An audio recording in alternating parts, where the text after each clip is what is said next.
Hola nuevamente. Este seminario es la parte 2 del metabolismo de aminoácidos y proteínas, en donde estudiaremos algunas moléculas importantes derivadas de aminoácidos. Bueno, comenzamos el seminario hablando de la síntesis del grupo hemo, que lo mencionamos, dada su importancia, y uno de los precursores que tiene es el aminoácido glicina.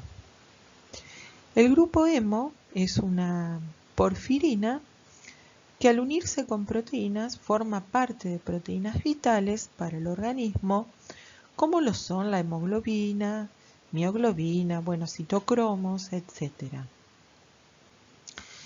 El hemo consiste en un anillo de porfirina coordinado por un átomo de hierro central, que acá se los marco. Los 4 anillos de pirrol están unidos por puentes metenilo.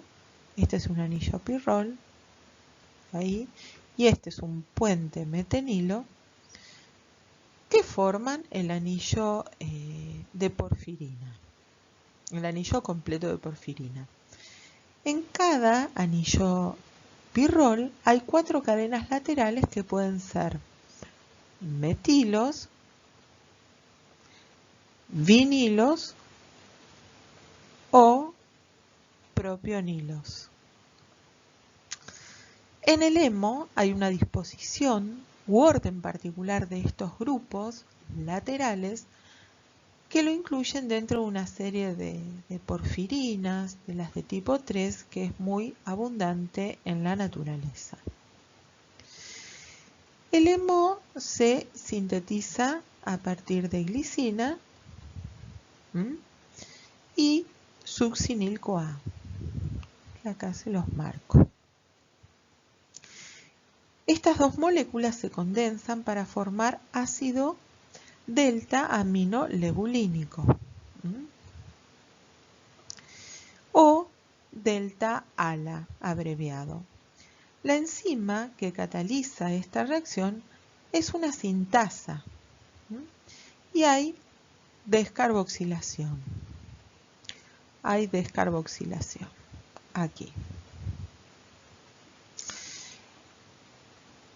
En la siguiente reacción 2 hay 2 moléculas de delta-ALA que se unen y dan un porfobilinógeno, formando un anillo pirrol. Este es un solo anillo, pirrol. La enzima que cataliza esta reacción es una deshidratasa.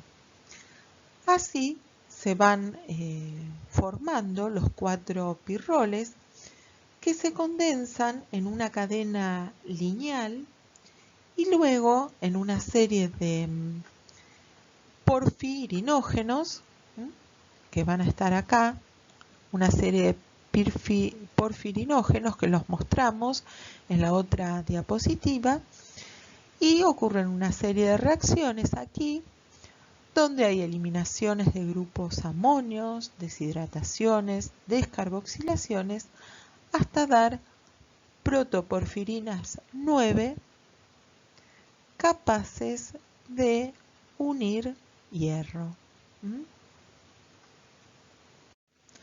Aquí les mostramos toda la serie de porfirinógenos que se van a formar como intermediarios en esta vía biosintética.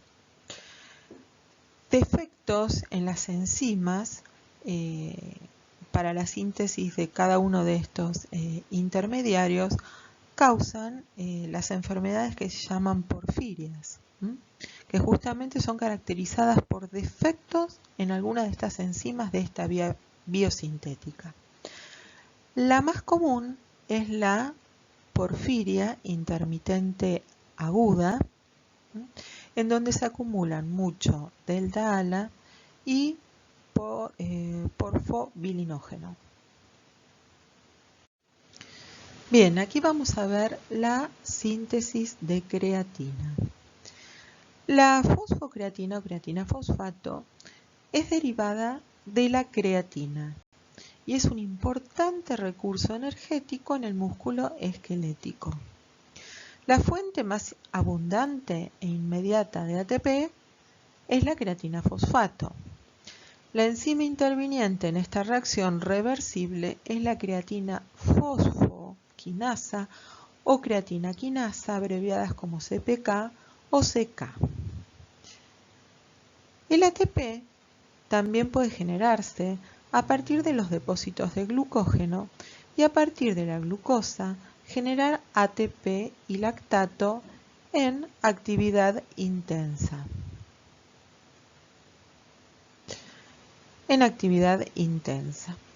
O de manera aeróbica en actividad ligera o en reposo, oxidándose a partir de diferentes tipos de sustratos, que aquí se los marco. También tienen graficado la utilización de la fosfocreatina para generar ATP en actividad intensa. Así, el ATP generado por las distintas situaciones descritas es utilizado como fuente de energía para la contracción muscular. También aquí vemos la formación de la creatina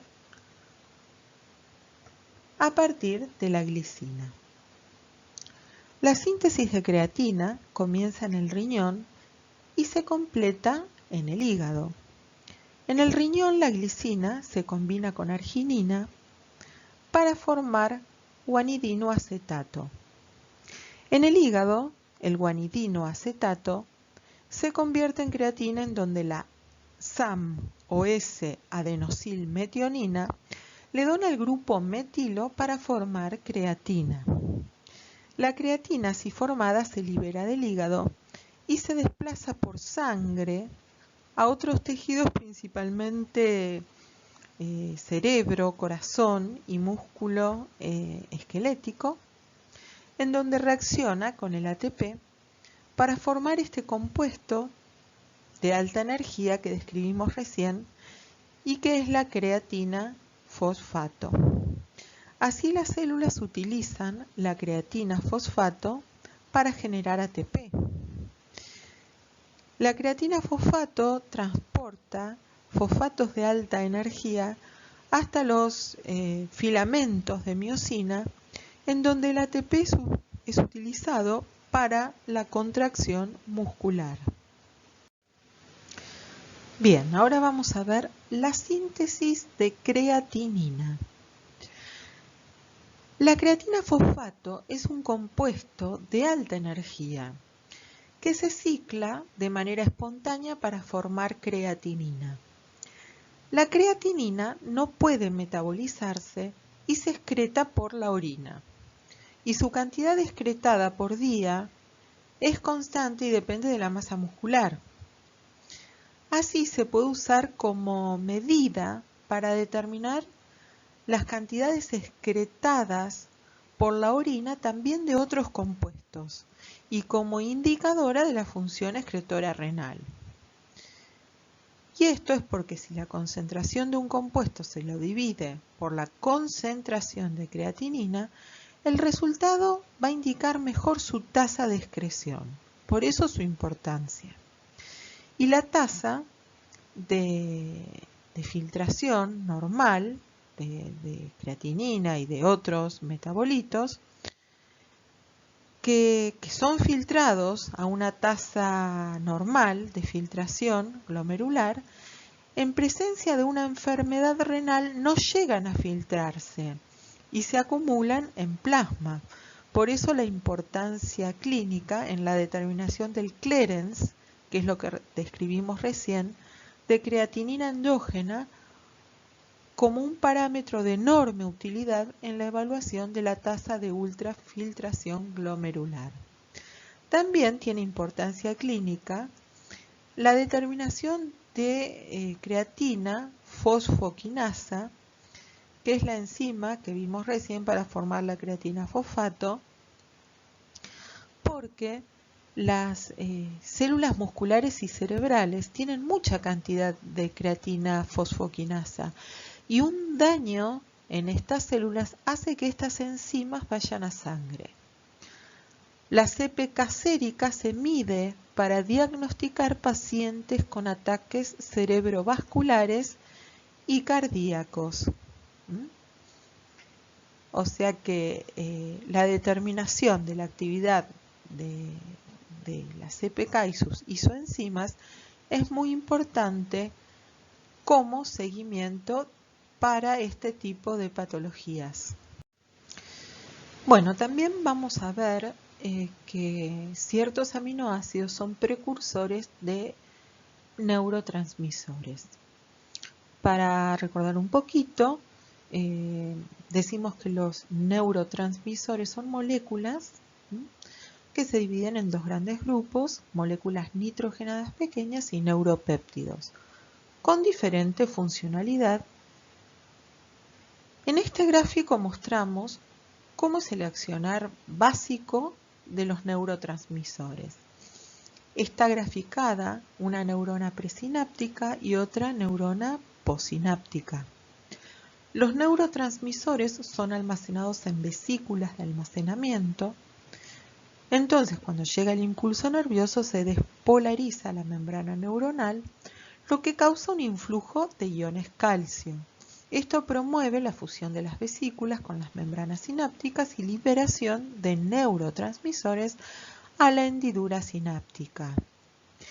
El neurotransmisor se une a proteínas de la membrana de la neurona postsináptica y de modo que los conductos se abren y permiten que el impulso se pueda propagar. Y la acción del neurotransmisor termina cuando se produce la recaptación de los mismos por las terminales presinápticas o por células gliales.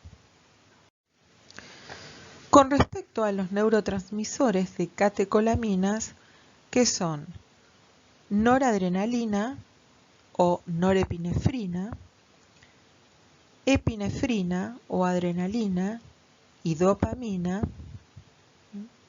estos se sintetizan a partir de una vía común, que es a partir del aminoácido tirosina, que lo marcamos acá. La tirosina se halla en la dieta o se sintetiza en el hígado a partir del aminoácido esencial fenilalanina. El primer paso, que es este, es el limitante de la reacción y es la hidroxilación del anillo de la tirosina por la tirosina hidroxilasa. Es esta hidroxilación.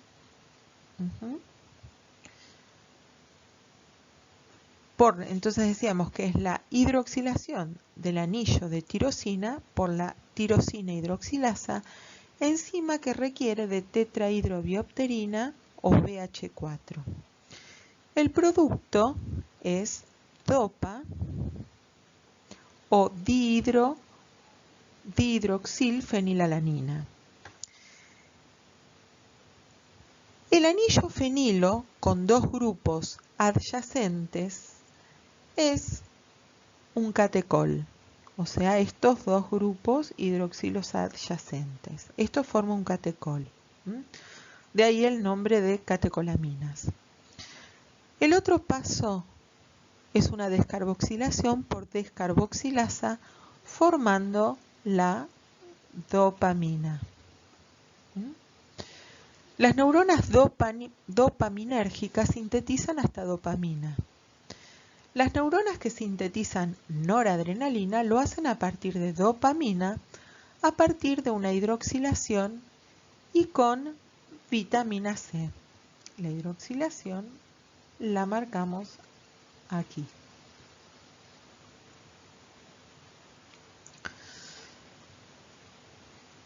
Y luego, para formar adrenalina a partir de noradrenalina, es por incursión de SAM, que es esta, SAM, que es la que habíamos nombrado anteriormente, la S-adenosilmetionina, que le aporta a la noradrenalina un grupo metilo y la transforma en adrenalina.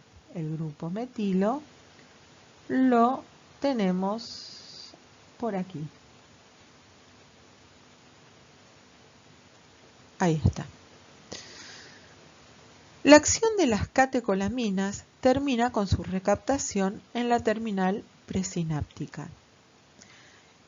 Y la degradación de estas es por la enzima MAO. Por eso se muestran los dos gráficos en donde está la enzima MAO, que son enzimas monoaminooxidasas o MAO, que catalizan la oxidación de monoaminas y la degradación de los neurotransmisores. Catalizan la desaminación oxidativa de las monoaminas. En humanos hay de dos tipos, MAO-A y MAO-B. Las disfunciones de las MAO, por exceso o por defecto de su actividad, se piensa que origina algunos trastornos neurológicos, por ejemplo, depresión, abuso de sustancias, trastorno de déficit de atención, etc. Y bueno, estos neurotransmisores se encargan del sistema de excitación que controla la vigilia y el estado de alerta, la regulación de la tensión arterial y también el control de estado de ánimo. Con respecto al metabolismo de la serotonina, su síntesis es a partir del triptófano, en donde la triptófano hidroxilasa hidroxila el anillo del triptófano. Y aquí tenemos la hidroxilación del triptófano, que también esta triptófano hidroxilasa requiere de BH4. El segundo paso es una descarboxilación por la misma descarboxilasa que descarboxilaba a dopa. También la serotonina se inactiva por MAO. Y bueno, se encargada la serotonina de diversas respuestas conductuales, de la conducta alimentaria, del control de estado de ánimo, emociones, control del sueño, vigilia, control de vías sensitivas, incluidas el dolor. También menciono a otro neurotransmisor que es la melatonina, que también se sintetiza a partir del triptófano y se produce en la glándula pineal. Y es probable que la melatonina regule los ritmos estacionales y circadianos. Bien, el GABA o ácido gamma-aminobutírico es el principal neurotransmisor inhibidor del sistema nervioso central. Una alteración en la función GABA resulta en trastornos neurológicos y psiquiátricos. El GABA es sintetizado a partir del glutamato por descarboxilación. Tanto el glutamato como el GABA se reciclan por una serie de reacciones que se llaman derivación GABA.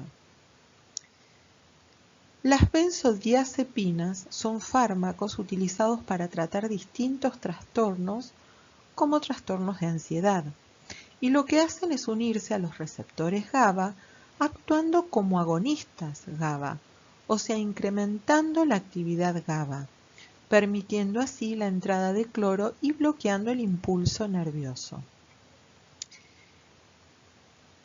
El glutamato funciona como neurotransmisor excitatorio, haciendo que se despolarizan las neuronas. En las terminaciones nerviosas, el glutamato se sintetiza a partir de glucosa, más que absorberse desde la sangre. El glutamato se sintetiza a partir de alfa-cetoglutarato, que es un intermediario, como vieron, del ciclo de Krebs. El alfa-cetoglutarato puede originar glutamato por la glutamato deshidrogenasa y bueno, los grupos amonios se obtienen por la degradación de aminoácidos. La otra reacción para obtener glutamato es a partir del alfa-cetoglutarato es por transaminasas. Como ya vieron en la parte 1, en donde se transfieren los grupos amonios desde otros aminoácidos al alfa-cetoglutarato para formar glutamato. El glutamato también se almacena en vesículas y su liberación depende del calcio. En el cerebro, la histamina se produce por mastocitos y ciertas fibras neuronales. Los mastocitos son células secretoras derivadas de la médula ósea. En este caso, el gráfico muestra cómo la histamina es liberada de un mastocito frente a una sustancia alergénica. Pero recuerden también que la histamina puede ser liberada de terminales nerviosas. La histamina se genera a partir de histidina por descarboxilación, cuya enzima es la histidina descarboxilasa que requiere piridoxalfosfato como cofactor. La histamina ejerce varios efectos en distintos tejidos. Como mencionamos recién, la histamina es el principal mediador en la respuesta alérgica y su liberación conduce a la vasodilatación y mayor permeabilidad en las paredes del vaso sanguíneo, lo que aumenta la secreción nasal, el lagrimeo en los ojos y todo para eliminar estas sustancias que resultan nocivas. En el pulmón, la liberación de histamina hace que se contraigan las vías respiratorias para reducir la entrada también de estos alergénicos. En el cerebro, la histamina también funciona como un neurotransmisor excitatorio. Los aminoácidos también son precursores de bases púricas. La síntesis de purinas es compleja. Los precursores que donan los componentes para producir los nucleótidos de purina incluyen la glicina, ribosa 5-fosfato, glutamina, aspartato, dióxido de carbono y formiato. En este gráfico solo mostramos la base púrica y el origen de sus átomos están señalados en distintos colores indicando el origen de su procedencia. Los melanocitos son células de la piel que producen melanina, que es el pigmento responsable de dar color al cabello, a la piel, a los ojos. Los distintos tipos de melanina se originan a partir de la tirosina, la cual, a través de la tirosina hidroxilasa, se origina primero dopa, al igual que lo que vimos hace un ratito con la síntesis de catecolaminas. Y a partir de dopa, los distintos tipos de melanina. Esta tirosina hidroxilasa, a diferencia de la que da origen a las catecolaminas, es dependiente de cobre, es una isoforma y está en este gráfico señalizada esta reacción en un círculo rojo. Con respecto al óxido nítrico, sabemos que es un mensajero biológico involucrado en diversas respuestas fisiológicas, entre ellas vasodilatación, la neurotransmisión e inducir al sistema inmunológico para destruir células cancerosas y parásitos. El óxido nítrico es otra molécula que se sintetiza a partir de un aminoácido, en este caso arginina, en una reacción catalizada por la óxido nítrico sintasa. El cuerpo humano tiene 3 isoformas diferentes de óxido nítrico sintasa específicas de tejido. Los efectos tóxicos del óxido nítrico son porque se puede unir a proteínas con hierro, alterando su estructura y su funcionalidad en consecuencia, o porque cuando el óxido nítrico se combina con oxígeno o con superóxido, se forman especies reactivas del nitrógeno y del oxígeno, pudiendo causar distintos tipos de aductos. En esta figura vemos cómo el óxido nítrico actúa en la vasodilatación. En esta situación, el óxido nítrico se puede sintetizar por un estímulo que se une a una célula o por un impulso nervioso en neuronas. El óxido nítrico difunde y entra a las células del músculo liso para estimular a la guanilato ciclasa para producir GMP cíclico, causando la relajación. Este tipo de señalización ustedes ya lo vieron en el seminario de transducción de señales. Bueno, de esta manera, si estas células musculares se relajan, los vasos sanguíneos se dilatan. El glutatión o gamma-glutamil-cisteinil-glicina es un compuesto importantísimo para que el cuerpo humano se proteja del daño oxidativo. El glutatión es un tripéptido formado por glutamato, por cisteína y por glicina. Primero, el glutamato se activa con ATP y luego se une a la cisteína.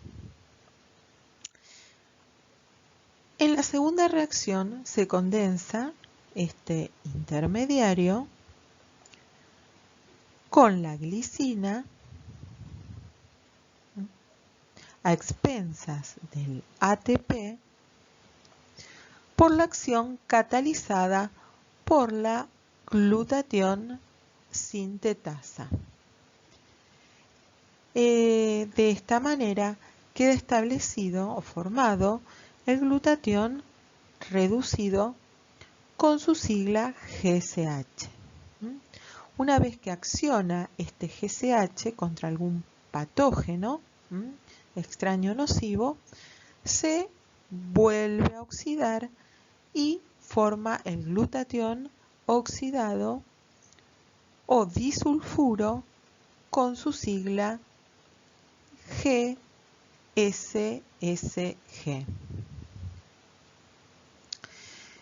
En las reacciones catalizadas por la glutatión peroxidasa, los grupos sulfidrilos reactivos reducen, en este caso, por ejemplo, el peróxido de hidrógeno, lo reducen para formar agua, que es inocua, luego de emplear al peróxido de hidrógeno como un mecanismo de defensa, y se forma el glutatión oxidado o GSSG, como lo vimos recién. Una vez producido el glutatión disulfuro, este debe restablecerse reducido y se hace por la acción de la glutatión reductasa. Acá se las marco.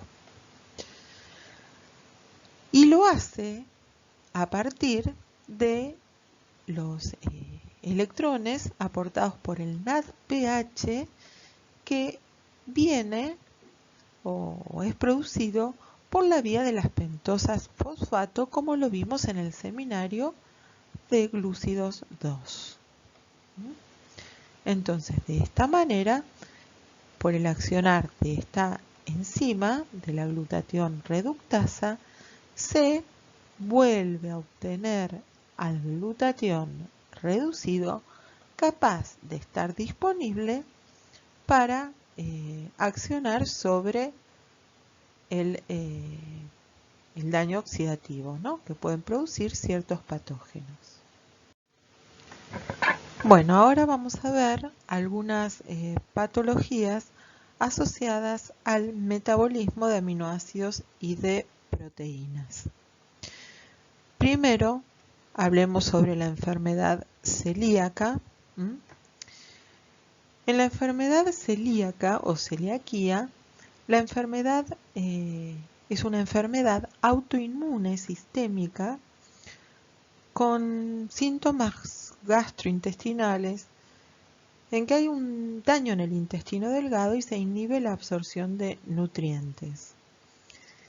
Las personas que padecen esta enfermedad son intolerantes al gluten, que es una proteína presente en el trigo, avena, cebada y centeno, y es una proteína que está compuesta por gliadina y glutenina. Si las personas que padecen esta enfermedad comen gluten, el sistema inmune reacciona dañando las vellosidades intestinales. Entonces, la dieta recomendada para estas personas son alimentos libres de trigo, avena, cebada y centeno con su sigla, que tiene una sigla que es TACC. Con respecto a la cistinuria,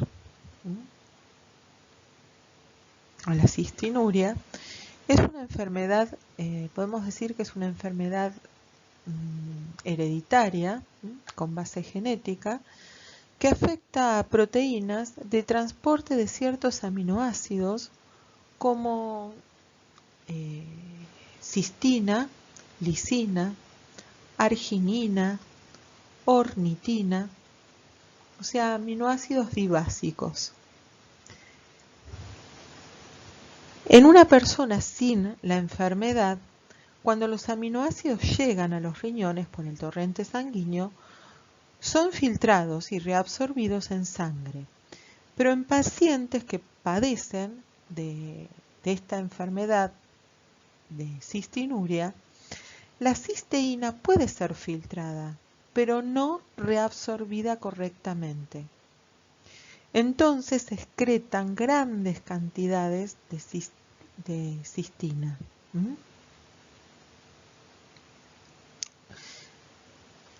La cistina no es soluble y forma cálculos renales.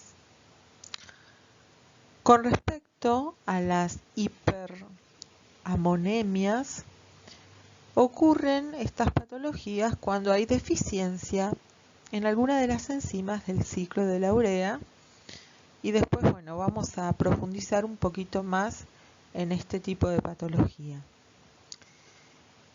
En la fenilcetonuria o PKU hay una deficiencia también con origen genético de la fenilalanina hidroxilasa. Es una enfermedad del metabolismo de aminoácidos bien conocida. Esta enfermedad se debe a la deficiencia, entonces, como decíamos recién, de la fenilalanina hidroxilasa o más raramente a su cofactor tetrahidrobiopterina. Entonces se acumula mucha fenilalanina porque una gran proporción de esta se convierte en tirosina normalmente. Entonces, al no poder realizar esta reacción, se acumula mucha fenilalanina. Se han visto muchas mutaciones que se derivan cuando existe esta enfermedad, mutaciones en la fenilalanina hidroxilasa. Y como consecuencia puede haber retraso mental si el tratamiento no es iniciado a su debido tiempo, si no es tratable. Bien, en este cuadro vemos algunas de las enfermedades relacionadas al metabolismo de aminoácidos. Una ya la vieron en la parte 1 de este núcleo temático, o sea, en la parte 1 del seminario de metabolismo y de aminoácidos y de proteínas, que es la enfermedad de la orina con olor a jarabe de arce. Tenemos por un lado, aquí la tenemos aquí, por el otro lado la tenemos de este lado. Recuerdan que se había nombrado y ocurre porque la alfa-cetoácido deshidrogenasa es deficiente y se acumula el cetoácido correspondiente. En este caso está la leucina y en una primera reacción se formaba el cetoácido y esto tiene que seguir siendo metabolizado. Pero bueno, como existe deficiencia en este complejo enzimático, repito que es la alfa-cetoácido deshidrogenasa, se acumula el cetoácido correspondiente a este aminoácido ramificado. Bueno, este aminoácido ramificado es estrictamente, digamos, cetogénico, forma cetoacetato. Y en el caso de estos dos, la valina y leucina, también pueden tener defectos en esta misma enzima y acumular sus cetoácidos correspondientes. Estos dos aminoácidos, la valina y la leucina, van derivando a propionil-CoA. Este se puede convertir en succinil-CoA y formar glucosa, por eso son también, estos dos son glucogénicos. Y entonces se acumulan sus cetoácidos correspondientes, que se detectan en la orina, y el nombre de la enfermedad refiere a un olor como a azúcar quemada que aparece en la orina. Bueno, también recién vimos a la fenilcetonuria. Aquí está, la marcamos. Cuando hay deficiencia de la fenilalanina hidroxilasa, lo que trae en consecuencia la acumulación de fenilalanina. Siguiendo con la vía de la tirosina, esta sabemos que forma las catecolaminas, para aquí, forma las catecolaminas, que también lo vimos hace un ratito, pero siguiendo con esta otra vía de acá, con esta vía hacia aquí, vemos que puede ocurrir otra patología que es la alcaptonuria.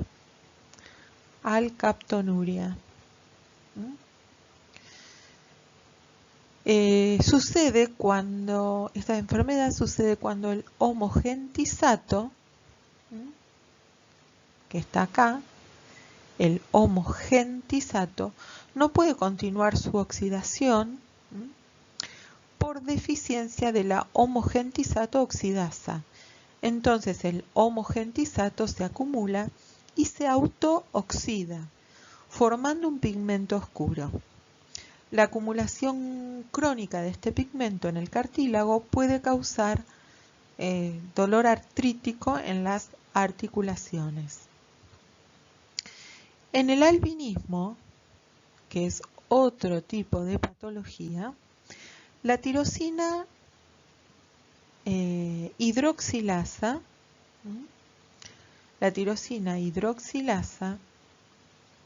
dependiente de cobre en los melanocitos, que es diferente a otras tirosinas hidroxilasas, junto a otras enzimas que conducen a la formación de melaninas,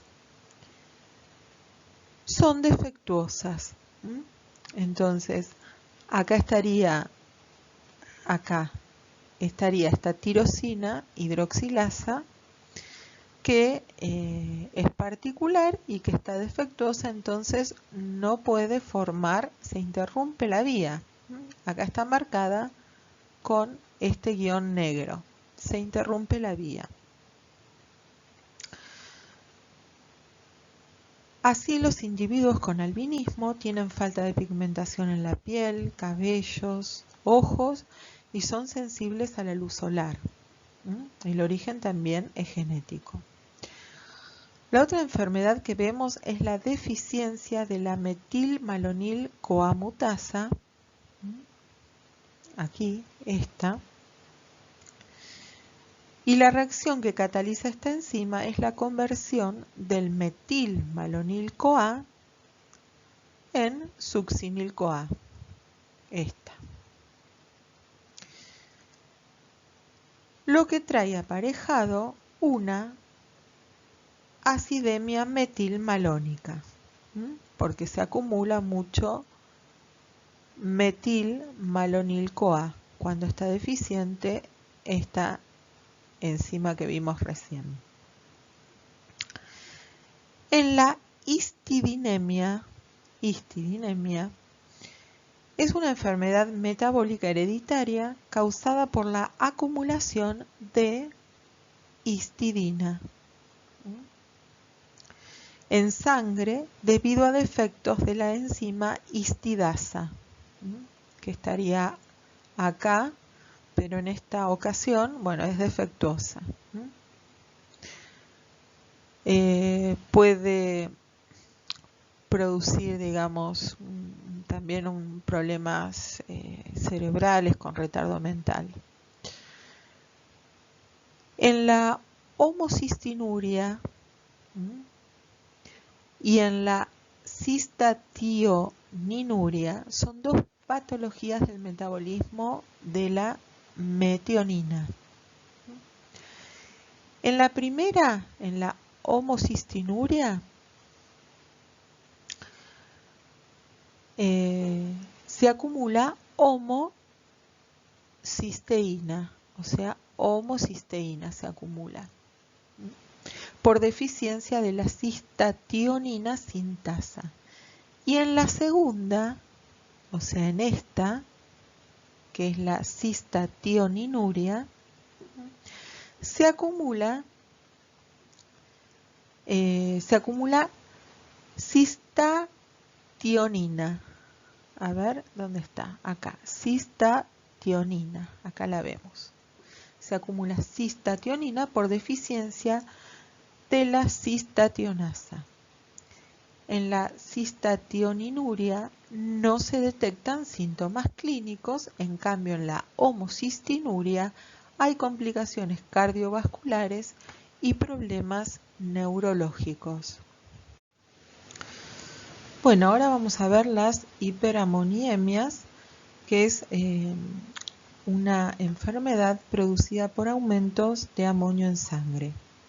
Los valores normales de amonio en sangre van de 30 a 60 micromolar. Cuando superan valores de 200 micromolar hay síntomas como visión borrosa, pérdida de conciencia, letargo, lesiones cerebrales, coma, etc.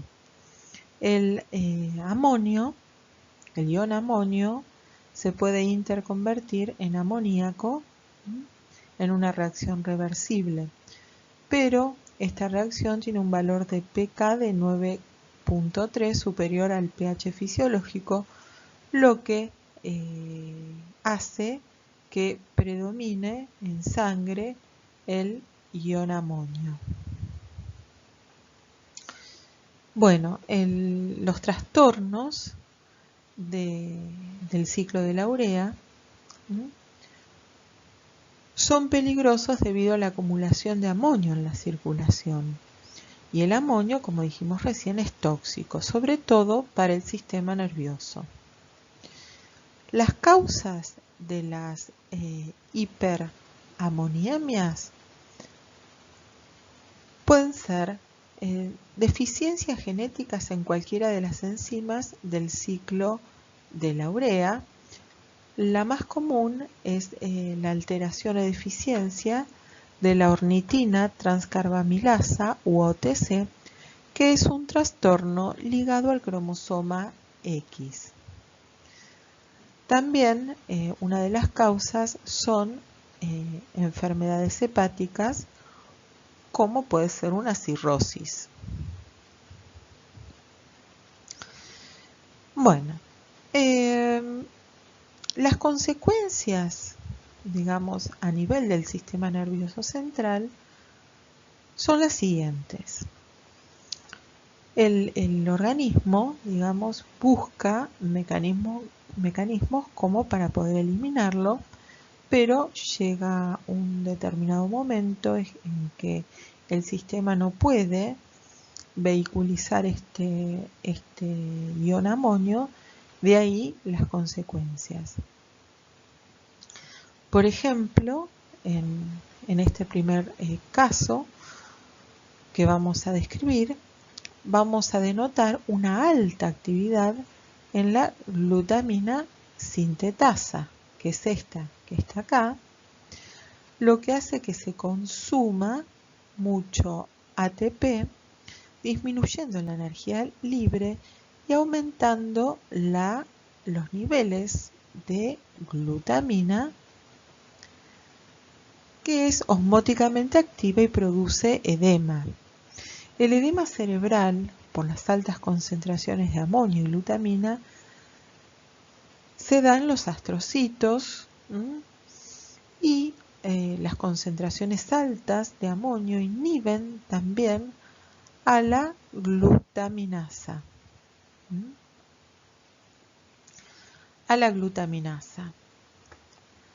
Haciendo que ésta conduzca a un incremento de glutamina. Los valores elevados de glutamina alteran la permeabilidad de la membrana mitocondrial, llevando a la muerte celular. Otro efecto del acúmulo del amonio es el aumento en la actividad de la glutamato deshidrogenasa, consumiendo alfa-cetoglutarato, lo que hace disminuir la actividad del ciclo de Krebs y formación de ATP. También otro efecto tóxico del amoníaco es que descienden los niveles de glutamato por la gran actividad de la glutamina sintetasa. Y como vimos aquí en el seminario, el glutamato es un neurotransmisor excitatorio y por su ausencia disminuye esta actividad y también la de GABA, que se sintetizaba a partir de glutamato. Bueno, espero que este seminario les haya sido de utilidad para ustedes. Aquí les dejo la bibliografía recomendada con los siguientes libros: el Marx, que se los recomiendo personalmente, es muy bueno, tiene una orientación médica bien clara. También el Lippincott es muy claro, y también el Leninger y el Strayer. Bueno, muchas gracias por su atención.